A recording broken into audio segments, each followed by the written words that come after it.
Hello and welcome back to the channel. Today I'm taking you on a full trip review of my 5-hour flight on China Southern Airlines from Beijing Daxing to Almaty, Kazakhstan. Let's jump right into it. We start our journey today at Beijing Daxing International Airport, also known as the Beijing New Airport. The airport is located in the southern suburbs of Beijing, which is quite some distance from the city center, so make sure to leave enough time to get there. The airport opened its door in 2019, just a couple months before the pandemic, and features the second largest single-building terminal in the world. The architecture itself is state-of-art, which was designed by the renowned architect Zaha Hadid. This is my first time departing from this airport, so let's see what the experience is like. Although Beijing Daxing was designed to be the next major domestic and international aviation hub of Beijing, many major international flights still operate from the old Beijing Capital International Airport. For example, the Star Alliance members, such as Air China, All Nippon Airways, generally cap their international flights in Beijing Capital Airport.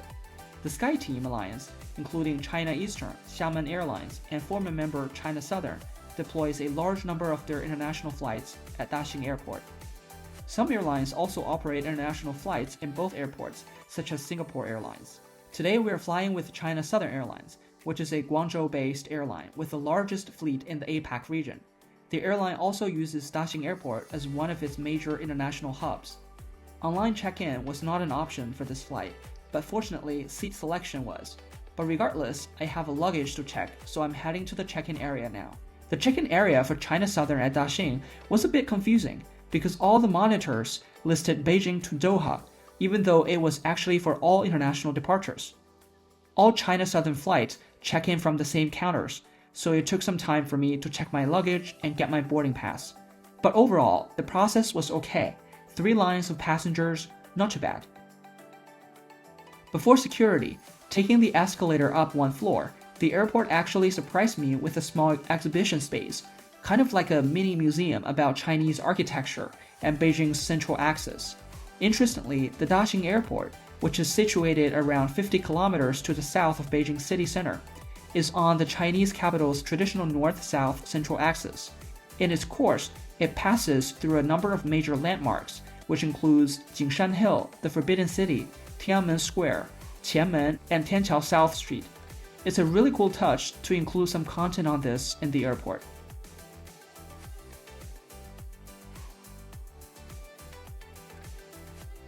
Let's head down to the security now, which is actually hidden behind a lush of green, right next to the Beijing Central Axis display. The security isn't quite like the airport security I've experienced so far. The security check was brutal. Even umbrellas had to be scanned separately. I had some coins in my backpack. They checked the coins separately. I had a tiny hexagon screwdriver for my camera tripod, something I've bought on countless flights. But nope, they confiscated it. Had to throw it away. You can also tell that China is apparently at a war with power banks due to the potential fire hazard of a batch of power banks in the market. Every charger has to be manually inspected. If you ever need to take domestic flights in China in the near future, make sure your power bank has the 3C certification. This is a very odd regulation, as power banks sold outside of China typically don't have this 3C certification because it's a Chinese national standard. I've heard news that visitors from other countries need to discard their power bank because of this new regulation. I'm curious how this will develop, but for now, make sure your power bank complies. I've heard that for domestic flights, you can ship your battery to an address of your choice, but I'm not quite sure how that works in practice. But luckily, the new regulation on 3C certification does not apply to international flights departing and arriving in China. Once past security, Daxing Airport actually gets really nice. Lots of dining options, and there is a priority pass lounge called East Pacific Lounge, but I didn't have time to try it. Next time, I'll make sure to visit. One thing I noticed, quite weird, is that the airport feels dark. Though the natural lighting through the giant pillars is nice, I wish there was more artificial lighting. It almost makes the airport feel less premium. It's interesting to see that international flights departing from Daxing are still pretty limited. When I was there, only 8 to 10 flights were scheduled between 6:30 p.m. and midnight, with most flights departing to nearby countries such as Seoul, Almaty, Tashkent. Maybe the domestic is busier. Duty-free shopping was limited, mostly skincare products and fragrances. and with a very small selection and not really attentive staff. Compared to Beijing Capital Airport, this duty-free felt underwhelming.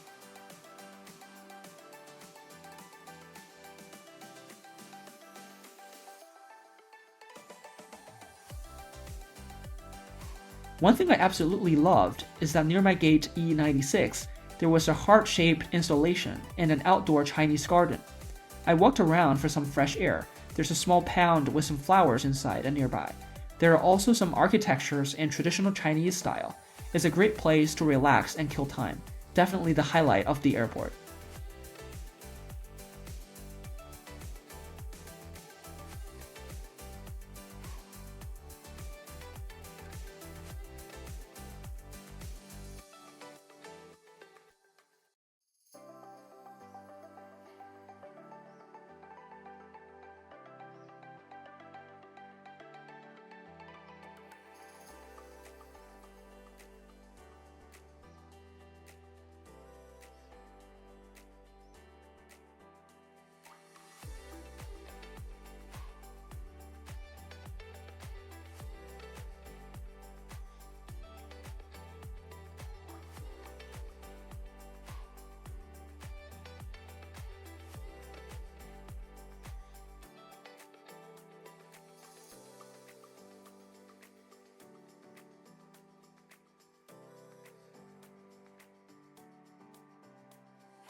Boarding for my flight was smooth.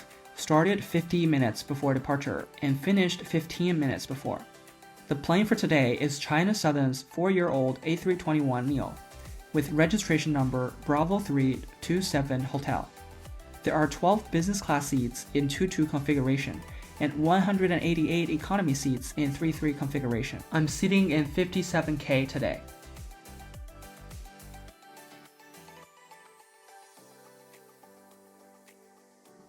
It immediately caught my eye that the economy seats has very thin padding. I could literally feel the child behind me kicking my seat. There is no headrest and no footrest. Very bare bone.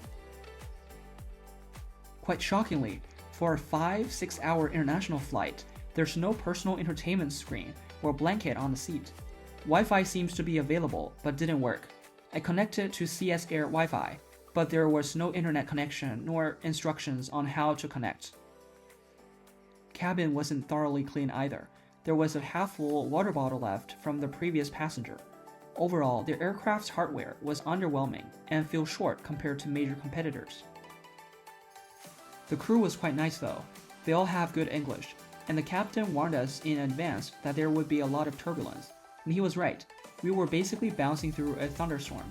Interesting to watch through the window though.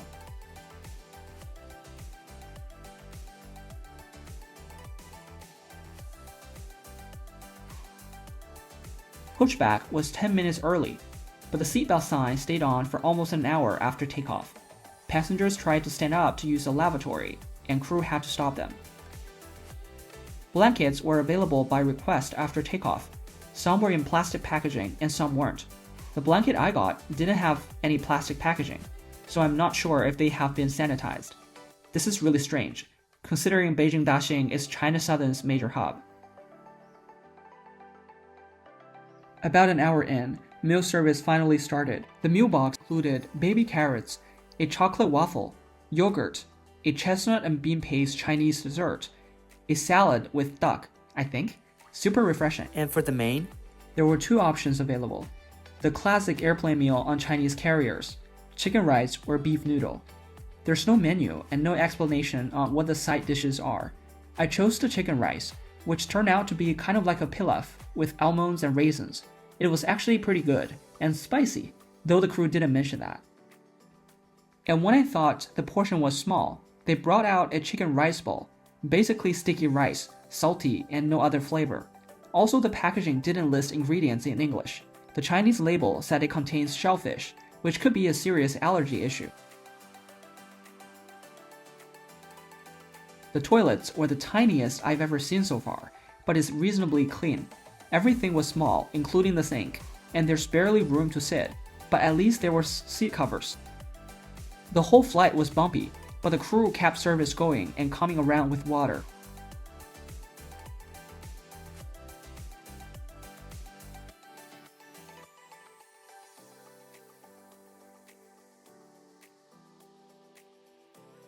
30 minutes before landing, lavatories were locked, and before landing, the crew came several times to make sure seatbacks are up, tray tables are stowed, phones in airplane mode, and collected trash.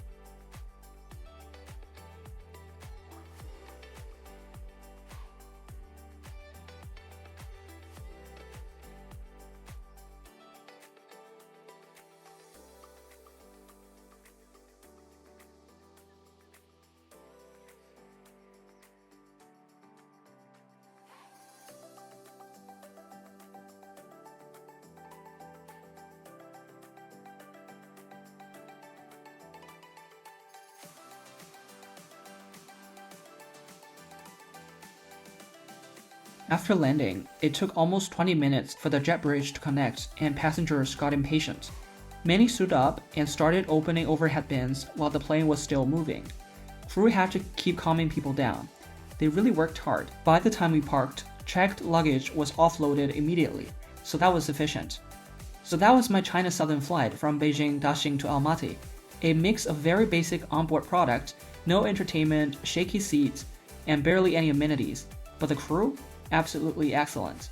If you found this review helpful, please give the video a like, subscribe for more flight and travel content, and let me know in the comments, would you fly China Southern on a medium haul route like this? Thanks for watching, and I'll see you on the next flight.